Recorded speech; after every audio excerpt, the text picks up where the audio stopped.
Intranet and it looks like a time capsule. You're not alone. There are actually 7 mistakes that can make your SharePoint look old, and in the next few minutes, you'll see them all and see exactly how to fix them. Number 1. Dated color schemes. Now this page I'll show you really quickly so you avoid getting any permanent eye damage from all the horrible colors. Even most built-in SharePoint themes use colors like that. Where do these bad color choices come from? There is no evil mastermind behind. Most of these colors were adopted decades ago.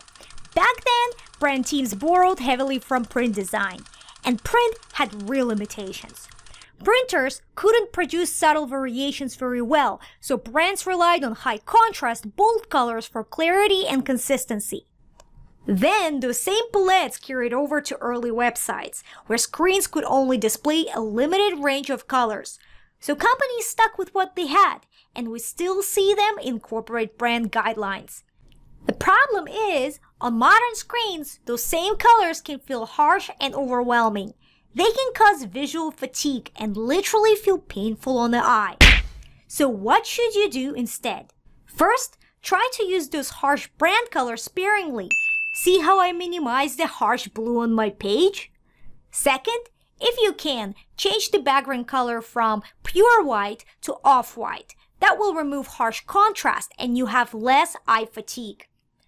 Third, to reduce that old look, make other elements around the color look modern. Like in my example here, I use Origami web parts to get more control over roundness and spacing in things like quick links, cards, and FAQs. But even without that, just reducing contrast and using newer web parts like these editorial cards makes a huge difference. And finally, don't rely on one flat color. For example, instead of using the same green everywhere, use multiple shades to create depth. It's much harder to do with standard SharePoint, but it instantly makes the page pop.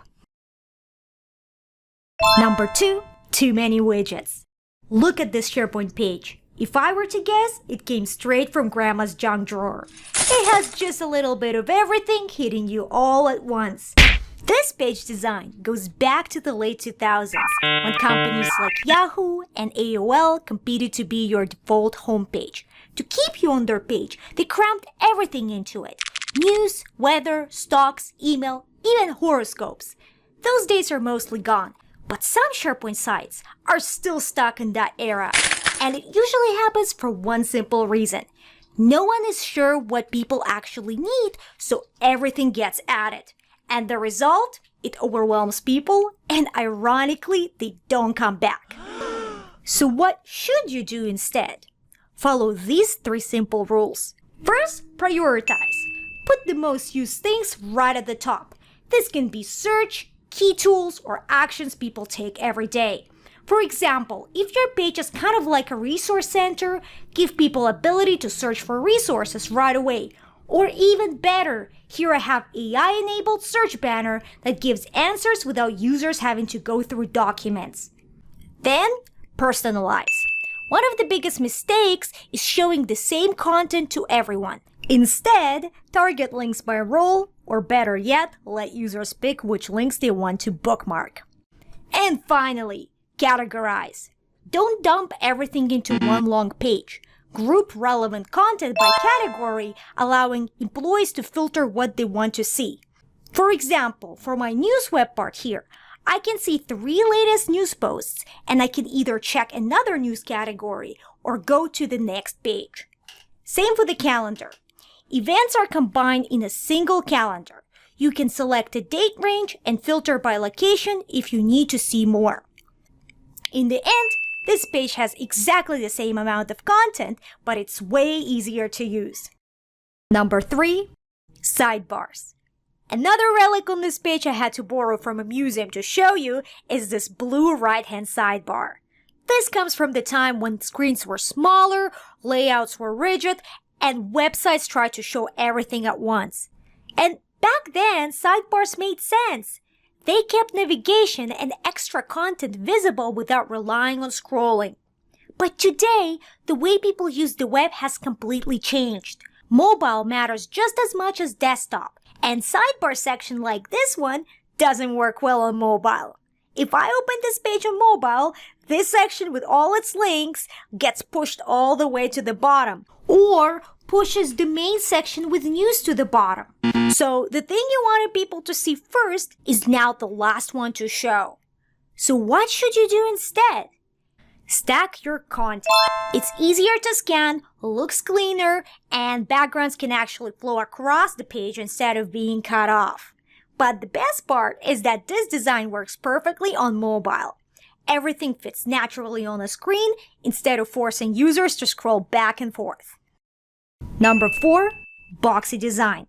Now another vintage feature you could auction off if only anyone buys it is Boxy design. This didn't happen because designers loved boxes. It happened because early websites were built on rigid grids, tables, fixed columns, and basic containers. Everything had to fit into a box, so everything became a box. But those constraints are long gone. Today, layouts are flexible and design is all about spacing, depth, and softer edges. So when everything is boxed in like this, it instantly feels dated. So what should you do instead? First, try using new Microsoft web parts if you can. For example, instead of using Quick Links web part, use Dashboard web part. Instead of featured news, use Hero carousel or editorial cards. They are newer widgets, so they are less boxy by design. And here's a big one. If your navigation is stacked on top of the hero, it creates that layered boxed-in feel.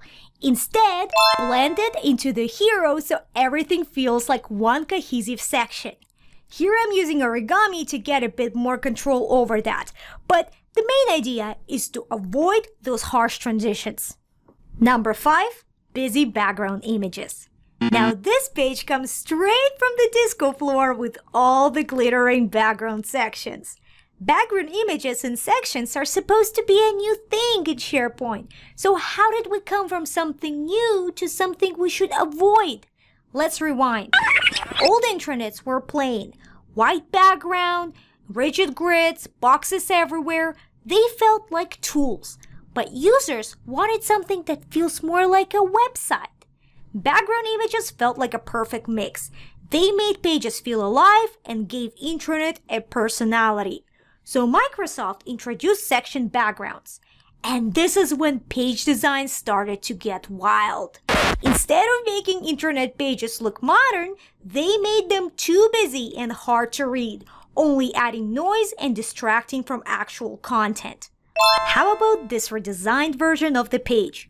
It instantly gets rid of the filler banner but keeps the image, adds some actions right at the top, and everything just looks nice and fresh, like you can finally take a breath.